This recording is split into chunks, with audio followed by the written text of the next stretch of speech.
Hello students. बच्चों, ये day 1 assignment का वीडियो लेक्चर है। क्वेश्चन नंबर 1 से स्टार्ट करेंगे।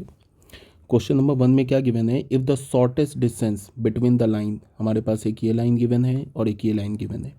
इन दोनों लाइंस के बीच का जो शॉर्टेस्ट डिस्टेंस है वो क्या गिवन है? 6/√5। Then the sum of all possible values of lambda. तो हमें क्या करना है कि लैम्डा के सभी पॉसिबल वैल्यूज़ का सम फाइंड आउट करना है। तो ये तो बहुत ईजी क्वेश्चन है। ये फर्स्ट लाइन है, ये सेकंड लाइन है। उन दोनों लाइंस के बीच का शॉर्टेज डिस्टेंस निकाल लो शॉर्टेज डिस्टेंस फॉर्मूले से। ठीक है, ये आ गया इसका शॉर्टेज डिस्टेंस। ये किसके इक्वल है? 6/√5। इसको इक्वेट कर दो तो यहाँ से लैम्डा की दो वैल्यूज़ आ जाएगी, 7 और 1। तो इन दोनों को ऐड कर दो। सम दो पॉसिबल वैल्यूज़ आए लैम्डा का, दोनों को ऐड कर दो तो क्या हो जाएगा? 7 + 1 = 8। ये आंसर हो गया। इसका मतलब क्या हमारा B is the correct option. ठीक है, क्वेश्चन नंबर 2 में आ जाओ। The distance of the point, ये हमारा पॉइंट है फ्रॉम द लाइन, इस लाइन से एलोंग दिस लाइन क्या है? पहले क्वेश्चन को समझो। कहने का मतलब है कि हमारे पास ऐसे, तुम देखो हमारे पास ये लाइन गिवन है। ठीक है, इस लाइन का इक्वेशन क्या है? ये लाइन गिवन है। इस लाइन का इक्वेशन ये है। ठीक है, ये लाइन हमारा, ठीक है, ये लाइन का इक्वेशन है। इस लाइन के ऊपर एक पॉइंट है बी। ठीक है, इस बी पॉइंट का हमें डिस्टेंस फाइंड आउट करना है ए से।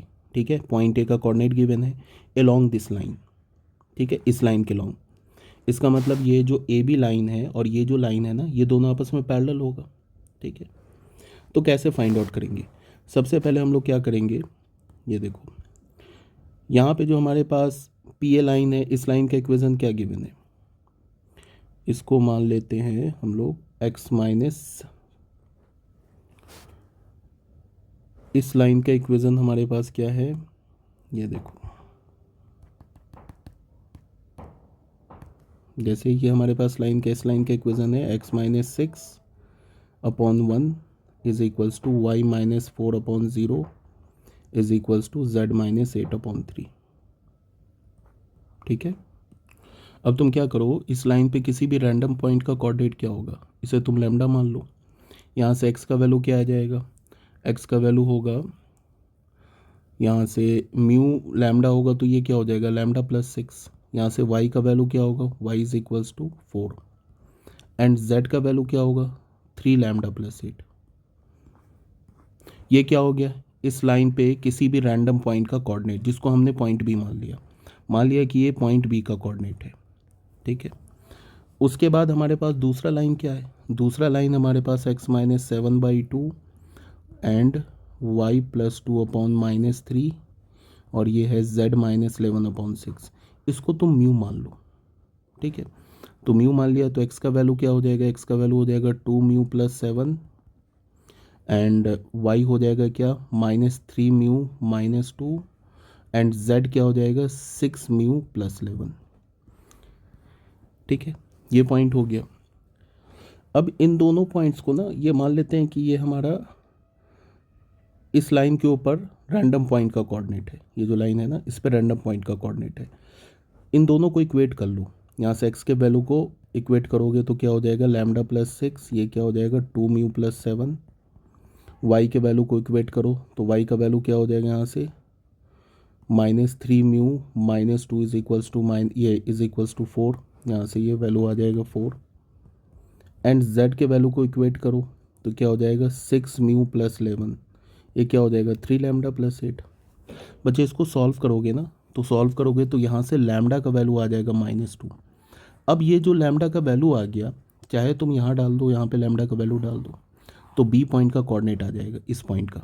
ठीक है, अब जब बी पॉइंट का कोऑर्डिनेट आ गया तो बी पॉइंट का कोऑर्डिनेट आ गया, ए पॉइंट का कोऑर्डिनेट गिवन है, तो डिस्टेंस फॉर्मूला अप्लाई कर लो।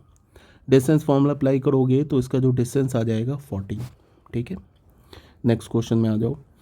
नेक्स्ट क्वेश्चन में क्या? Let O be the origin, O हमारा ओरिजिन है, and M and N be the point on the line this and this respectively, such that M N is the shortest distance between the given line.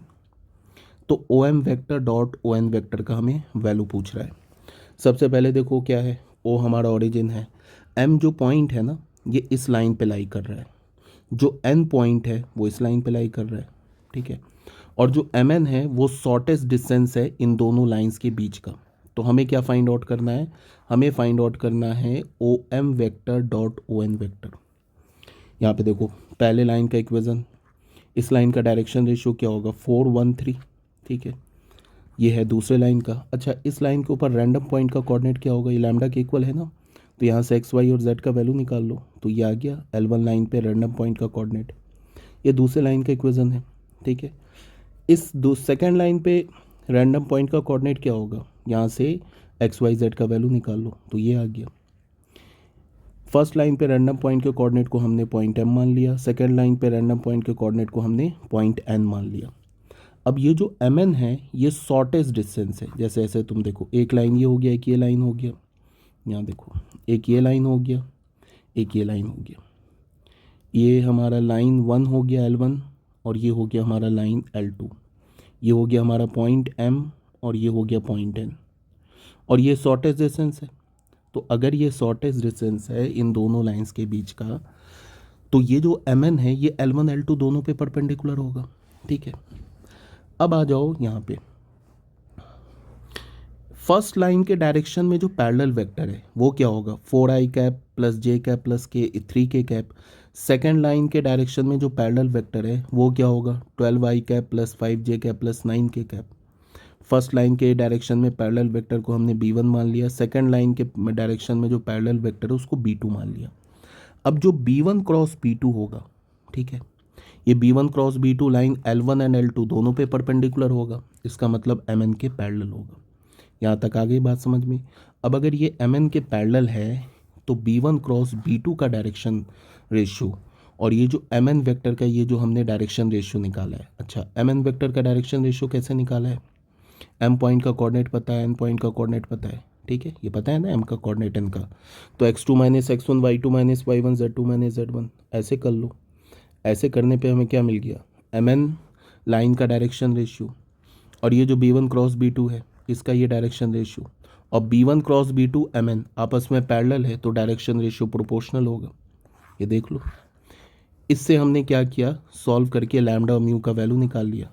एक बार हमें lambda का value मिल गया, mu का value मिल गया, तो lambda का value यहाँ हमने पुट किया तो क्या मिल गया हमें mn, मतलब इस पॉइंट m का कोऑर्डिनेट, और म्यू का वैल्यू हमने पुट किया यहाँ पे, तो हमें क्या मिल गया यहाँ पे, तो n पॉइंट का कोऑर्डिनेट मिल गया, ठीक है। यहाँ पे पुट किया लैम्डा का वैल्यू, यहाँ पे पुट किया म्यू का वैल्यू, तो पॉइंट m मिल गया, पॉइंट n मिल गया। अभी जब ये दोनों पॉइंट्स अगर हमें मिल गए तो फिर क्या मिल जाएगा, पॉइंट पे तुम i कैप जे कैप के कैप लगा दो तो ओ एम वेक्टर आ जाएगा, फिर ओ एन वेक्टर आ जाएगा। जैसे ये मिला ना m का कोऑर्डिनेट, तो क्या होगा i cap plus 3j cap plus 2k cap, ये हमें क्या मिल गया, ये हमें मिल गया ओ एम वेक्टर, ठीक है। इसमें देख लो ओ एन वेक्टर क्या हो जाएगा 4i cap plus 3j cap minus 2k cap, ये हमें क्या मिल जाएगा O N vector. O M vector मिल गया, ओ एन वेक्टर मिल गया, इनका डॉट प्रोडक्ट ले लो तो आंसर आ जाएगा 9, ठीक है। क्वेश्चन नंबर 4 में आ जाओ, इसमें क्या गिवन है, let the image of the point, इस पॉइंट का image in this line B the point alpha beta gamma. इस पॉइंट का इमेज इस लाइन पर क्या है, ये अल्फा बीटा गामा है, ठीक है। फिर क्या बोल रहा है, then which of the following points lie on the line passing through alpha beta gamma and making an angle 2 pi by 3, 3 pi by 4 with y axis and z axis respectively and an acute angle with x axis। बच्चों question में दो part है। पहला part क्या है कि इस point का इमेज इस लाइन के लॉन्ग ये है अल्फा बीटा गामा, ये तो हो गया फर्स्ट पार्ट। दूसरा पार्ट में क्या बोल रहा है कि इन चार ऑप्शन में से, चारों में क्या देख लो कोऑर्डिनेट है ना, इस सब में कोऑर्डिनेट है, बोला है कि ये कौन सा ऑप्शन लाइन को सेटिस्फाई करेगा। अब लाइन के बारे में क्या इन्फॉर्मेशन गिवन है कि वो लाइन अल्फा बीटा गामा से पास कर रही है, एक्स एक्सिस के साथ तो एक्यूट एंगल बना रही है, वाई एक्सिस और जेड एक्सिस के साथ ये एंगल बना रही है। बच्चे सबसे पहले हमें अल्फा बीटा गामा का वैल्यू फाइंड आउट करना होगा, ठीक है। फर्स्ट लाइन ये गिवन है, ये पॉइंट गिवन है, पी पॉइंट का हमने इमेज निकाल लिया तो क्यू आ गया, ठीक है। इस लाइन के डायरेक्शन में जो पैरेलल वेक्टर क्या होगा वो होगा ये बी वेक्टर। अब हमने इसका P का इमेज क्या है Q है, तो जो हमारा M पॉइंट का कोऑर्डिनेट है वो कैसे निकालेंगे, M तो मिड पॉइंट है ना, तो m मिड पॉइंट है तो उसका कोऑर्डिनेट क्या होगा, सबसे पहले इस लाइन के ऊपर रैंडम पॉइंट का कोऑर्डिनेट निकालते हैं, वो क्या होगा लैम्डा, यहाँ पे क्या इसको लैम्डा माना है, क्या हो जाएगा 2 लैम्डा प्लस 1, और ये क्या हो जाएगा 3 लैम्डा प्लस 2। ये किसका कोऑर्डिनेट मिला, ये हमने मान लिया कि पॉइंट m का कोऑर्डिनेट है, ठीक है। तो ये पी एम वेक्टर क्या हो गया, ये P M vector x2 minus x1 I cap, y2 minus y1 J cap, z2 minus z1 K cap. तो ये जो पी एम वेक्टर है ये हम क्या करेंगे, ऐसे लिखेंगे, इसका ये कोऑर्डिनेट मिल गया तो लिखेंगे लैम्डा माइनस 1 आई कैप, फिर क्या लिखेंगे 2 लैम्डा प्लस 1 माइनस 2 जे कैप, फिर क्या होगा 3 लैम्डा प्लस 2 माइनस 3 के कैप। तो ये पी एम वेक्टर आ गया। अब तुम सोच रहे होगे कि पी एम वेक्टर क्यों निकाला, अभी आगे पता चलेगा। अब पी एम वेक्टर जो है ये वेक्टर पी एम वेक्टर इस लाइन पे परपेंडिकुलर है, ठीक है। तो पी एम वेक्टर लाइन पे परपेंडिकुलर है, तो पी एम वेक्टर और इस लाइन के डायरेक्शन में जो पैरेलल वेक्टर है इनका डॉट प्रोडक्ट ज़ीरो होगा। तो देख लो P M vector perpendicular to line L1, तो पी एम वेक्टर और बी वेक्टर का डॉट प्रोडक्ट हमने ज़ीरो किया। बच्चे यहाँ से हमें लैम्डा का वैल्यू आ गया। अब एक बार लैम्डा का वैल्यू आ गया तो पॉइंट M का, यहाँ पे लैम्डा पुट करेंगे ना, तो पॉइंट M का कोऑर्डिनेट आ जाएगा, ठीक है। तो यहाँ पे हमें पॉइंट M का कोऑर्डिनेट आ गया 135। फिर उसके बाद देखो M तो मिड पॉइंट है, तो M मिड पॉइंट है और ओरिजिन O है, गिवन है ना, ओरिजिन नहीं गिवन है तो कोई बात नहीं। O P vector plus O Q vector, P point का position vector plus Q point का पोजीशन वेक्टर डिवाइडेड बाई 2, ये क्या हो जाएगा ओ एम वेक्टर, ठीक है। तो यहाँ से ये बताओ ओ क्यू वेक्टर क्या हो जाएगा, ये हो जाएगा 2 times O M vector minus O P vector, ऐसे हो जाएगा। यही किया हमने यहाँ पे देखो, यहाँ पे देखो यही क्या है। अब m पॉइंट का पोजीशन वेक्टर तो हमें पता है, p पॉइंट का पोजीशन वेक्टर भी हमें पता है, p वेक्टर पता है ना हमें, तो यहाँ पे पुट करोगे तो q पॉइंट का पोजीशन वेक्टर आ जाएगा। अब q पॉइंट का पोजीशन वेक्टर आ गया तो ये i कैप जे कैप के कैप हटा दो, q पॉइंट का कोऑर्डिनेट आ गया। अब हमें q पॉइंट का कोऑर्डिनेट मिल गया, मीन्स अल्फा बीटा गामा मिल गया। अब हमें उस लाइन का इक्वेशन चाहिए जो अल्फा बीटा गामा से पास भी कर रहा है और एक्स एक्सिस के साथ एक्यूट एंगल बना रहा है, वाई एक्सिस के साथ 2π/3 एंगल बना रहा है एंड जेड एक्सिस के साथ 3π/4 एंगल बना रहा है, ये भी हमें चाहिए। तो उसके लिए हम लोग क्या करेंगे, मान लिया कि लाइन का डायरेक्शन रेशियो LMN, तो L² plus M² plus N² को 1 बोल दिया। यहाँ पे ये देखो एक्स एक्सिस के साथ एंगल क्या बना रहा है, एक्यूट एंगल, मान लेते हैं एक्यूट एंगल अल्फा है तो L हो जाएगा कॉस अल्फा, M क्या हो जाएगा कॉस बीटा, वाई एक्सिस के साथ एंगल क्या गिवन है, वाई एक्सिस के साथ एंगल है 2π/3, तो कॉस 2π/3 क्या होता है -1/2, और जेड एक्सिस के साथ एंगल क्या गिवन है 3π/4, तो कॉस 3π/4 क्या होता है -1/√2। फिर हमें पता है L² plus M² plus N² ये 1 होता है, तो यहाँ पे वैल्यू पुट किया तो L² क्या मिल गया 1/4। यहाँ से हमें पॉजिटिव एंगल लेना बिकॉज अल्फा हमारा क्या है एक्यूट है, तो हमने क्या मिल गया L का वैल्यू 1/2। अब बताओ लाइन जिस पॉइंट से पास कर रहा है Q पॉइंट से, इसका कोऑर्डिनेट पता चल गया, ठीक है, एक तो ये पता चल गया और लाइन का डायरेक्शन कोसाइन पता चल गया, तो बस हो गया, लाइन का इक्वेशन आ गया। क्या होगा लाइन का equation, R vector is equals to A vector plus lambda B vector, यही होता है ना। बी क्या होता है, बी होता है vector parallel to the line, और ए क्या होता है coordinate of fix point on the line. तो ए यहाँ पे एम वेक्टर का काम कर रहा है, एम पॉइंट ये जो है ना इसका काम कर रहा है क्यू का, अल्फा बीटा गामा। यहाँ से वैल्यू डालो तो लाइन का हमें क्या मिल गया, इक्वेशन मिल गया।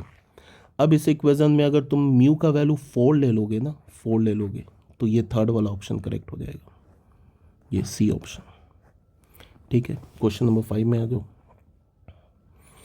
क्वेश्चन नंबर 5 में बच्चे क्या है कि D1 जो है shortage distance between the line this, ये लाइन के बीच का शॉर्टेज डिस्टेंस है, ठीक है। D2 जो है शॉर्टेज डिस्टेंस है between this line, then the value of 32√3 D1 upon D2, इसका वैल्यू निकालना है। बच्चे तो बहुत ईजी क्वेश्चन है, फर्स्ट सेट ऑफ लाइन ये गिवन है, ठीक है, इनका शॉर्टेज डिस्टेंस निकाल लो, तो ये इसको हमने D1 बोल दिया। सेकेंड सेट ऑफ लाइन ये गिवन है, इनका शॉर्टेज डिस्टेंस निकाल लो, इसको हमने D2 बोल दिया।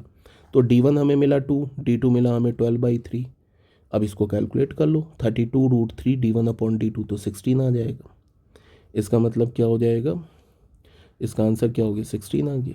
ठीक है, नेक्स्ट क्वेश्चन में आ जाओ। Shortest distance between the line L1 L2, where L1 ये लाइन गिवन है, L2 is the line passing through the point this and perpendicular to this line. देखो करना क्या, हमें दो लाइन के बीच का शॉर्टेस्ट डिस्टेंस निकालना है।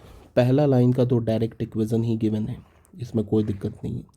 अब जो दूसरे लाइन के बारे में क्या इन्फॉर्मेशन गिवन है कि जो लाइन है ना वो इन दो पॉइंट से पास कर रहा है और इस लाइन के ऊपर परपेंडिकुलर है। तो सिंपल है, इस लाइन का डायरेक्शन रेशियो क्या होगा, सबसे पहले इस लाइन का डायरेक्शन रेशियो निकाल लो। तो यहाँ पे बच्चों क्या करो कि इन दोनों पॉइंट्स को ज्वाइन करने वाले लाइन का इक्वेशन क्या होगा। सबसे पहले फर्स्ट लाइन तो गिवन है, ठीक है।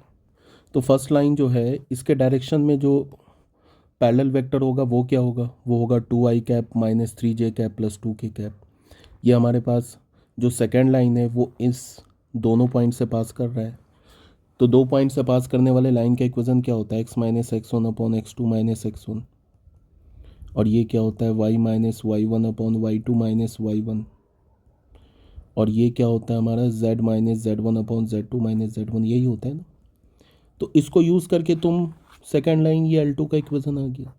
अब बच्चे शॉर्टेस्ट डिस्टेंस का फॉर्मूला है, N1 वेक्टर क्या है, फर्स्ट लाइन के डायरेक्शन में पैरेलल वेक्टर जो कि है 2i cap minus 3j cap plus 2k cap. N2 vector क्या है, सेकेंड लाइन के डायरेक्शन में पैरेलल वेक्टर जो है minus 2i cap plus 3j cap plus k cap. तो ये निकाल लो। इस लाइन का क्या यूज़ है वो तो पता ही नहीं चल रहा है, रहने दो कोई बात नहीं।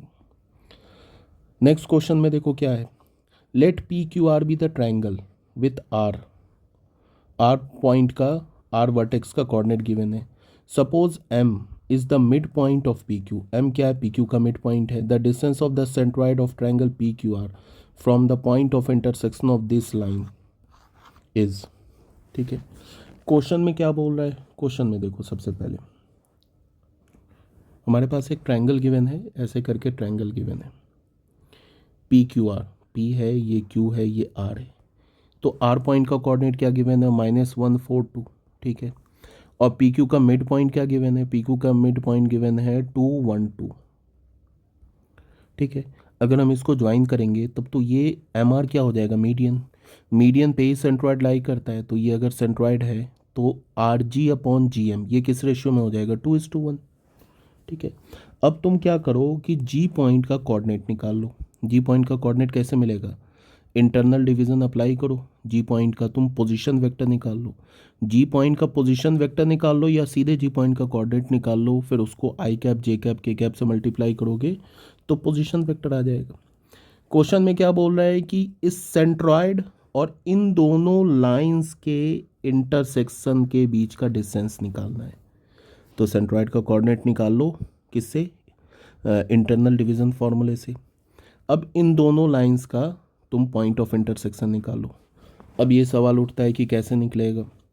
तो बच्चे इस लाइन के डायरेक्शन में, सॉरी इस लाइन पे किसी भी रैंडम पॉइंट का कोऑर्डिनेट क्या होगा, इसको यहाँ से लैम्डा मानो, ठीक है, ऐसे करके है ना, x-2/0 और ये y/2 और ये है z+3-1, इसको लैम्डा मानो। तो यहाँ से x का वैल्यू क्या हो जाएगा, 2, y का वैल्यू हो जाएगा 2 लैम्डा और z का वैल्यू क्या होगा, -λ-3। सेम लाइन में तुम क्या करो, फिर x-1/1 x y+3 y+3/-3 और z+1/1, इसको म्यू मान लो। तो बच्चे यहाँ से z x का वैल्यू x/y/z का वैल्यू क्या हो जाएगा, μ+1 और y का वैल्यू क्या हो जाएगा, -3 और z का वैल्यू क्या हो जाएगा, μ-1।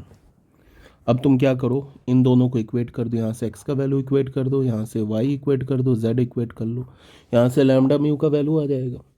जो भी लैम्डा म्यू का वैल्यू आएगा, लैम्डा का वैल्यू उठा के यहाँ डाल दो, ठीक है। तो हमें क्या मिल जाएगा, पॉइंट ऑफ इंटरसेक्शन मिल जाएगा। तो पॉइंट ऑफ इंटरसेक्शन मिल गया, G पॉइंट का कोऑर्डिनेट मिल गया, तो फिर डिस्टेंस फॉर्मूला अप्लाई कर दो, आंसर आ जाएगा। नेक्स्ट क्वेश्चन देखो, हमारे पास ए वेक्टर गिवन है, हमारे पास बी वेक्टर गिवन है।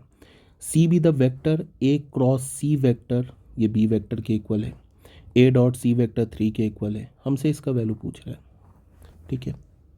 अब तुम देखो क्या क्या, ये तो हमें फाइंड आउट करना है, ठीक है, इसका वैल्यू फाइंड आउट करना है।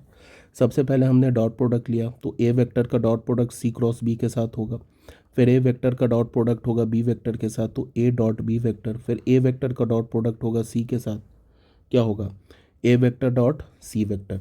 इसको हमने फर्स्ट इक्वेशन मान लिया। क्वेश्चन में बच्चे क्या गिवन है, ए cross c vector B vector के इक्वल गिवन है।